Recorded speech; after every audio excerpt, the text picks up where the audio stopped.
एक गांव में एक अमीर किसान रहता था। उसके पास बहुत सारी जमीन थी और उसके नीचे कई किसान मजदूर काम करते थे। वह अमीर किसान दयालु और समझदार था, इसलिए सभी किसान उसकी इज्जत करते थे।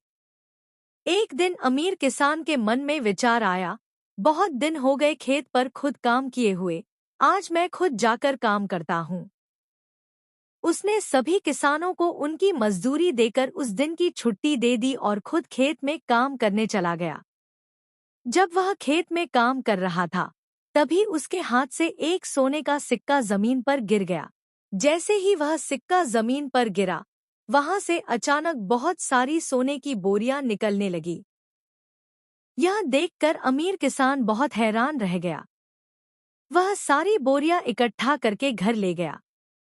अगले दिन उसने उन बहुत सारी बोरियों में से केवल एक दो बोरियां अपने किसानों को दे दी।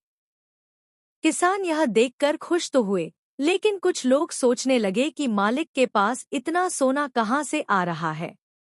अमीर किसान ने सोचा, अगर एक सिक्का गिराने से इतनी सारी बोरियां मिलती हैं, तो अगर मैं इस जमीन को खोदूं, तो न जाने कितना सोना मिलेगा।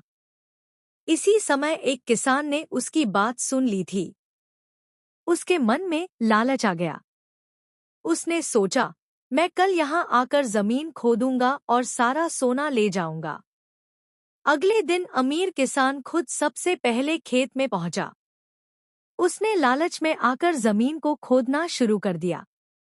जैसे ही उसने जमीन खोदी, उसके घर में जितना भी धन था, वह सब गायब हो गया। थोड़ी देर बाद वह किसान भी वहां आया और उसने भी जमीन खोदनी शुरू कर दी। लेकिन उसका भी वही हाल हुआ, उसके घर का सारा धन भी गायब हो गया। लेकिन जो किसान ईमानदार थे और जिन्होंने लालच नहीं किया, उनके पास उनका धन सुरक्षित रहा।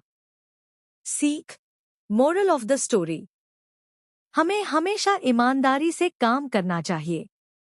लालच करने से अंत में नुकसान ही होता है, जबकि ईमानदारी हमें सच्ची सफलता और सुख देती है।